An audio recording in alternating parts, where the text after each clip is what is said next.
Buenas tardes, queridos estudiantes. El día de hoy voy a trabajar una clase, más que nada recordando lo que ya habíamos visto en la guía anterior.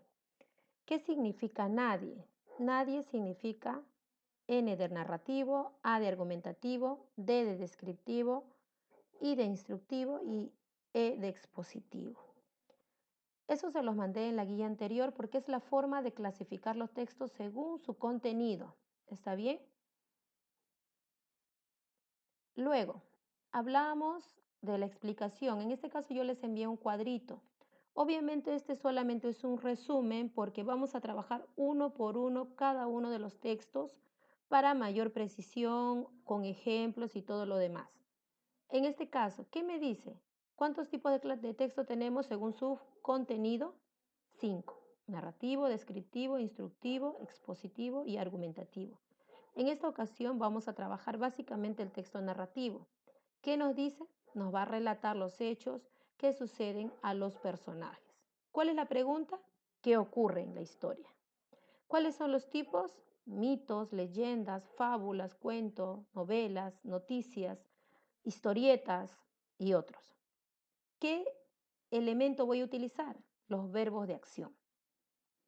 El texto descriptivo, por su lado, dice, nos cuenta cómo son los objetos desde el punto de vista del que describe.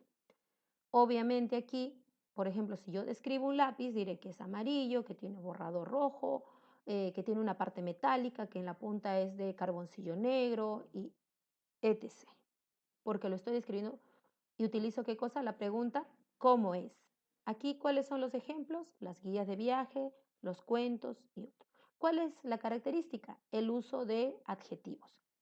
En el texto instructivo nos trata de brindar una serie de pasos o procedimientos para poder realizar una actividad o hacer algo.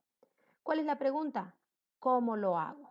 En este caso, por ejemplo, hacemos una receta. ¿Cómo hacer arroz? Ah, ya, muy bien, profesor. Ustedes me dirán.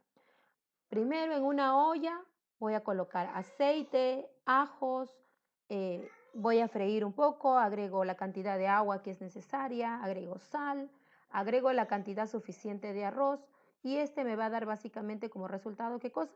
Mi arroz. ¿Qué voy a utilizar aquí? Los verbos que expresan acción. Luego tengo el texto expositivo.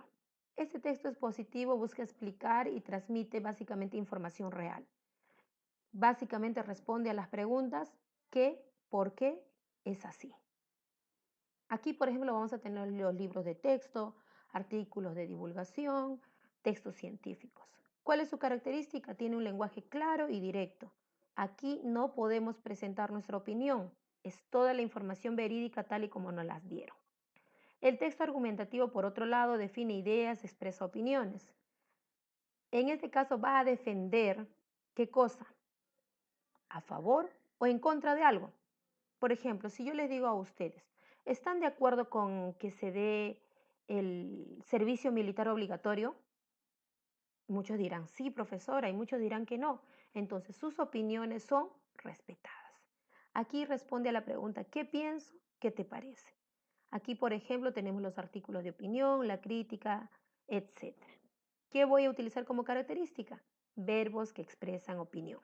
Muy bien, chicos, hasta aquí hemos recordado qué cosa. ¿Quién es? Nadie. Narrativo, argumentativo, descriptivo, instructivo y expositivo. Nos vemos.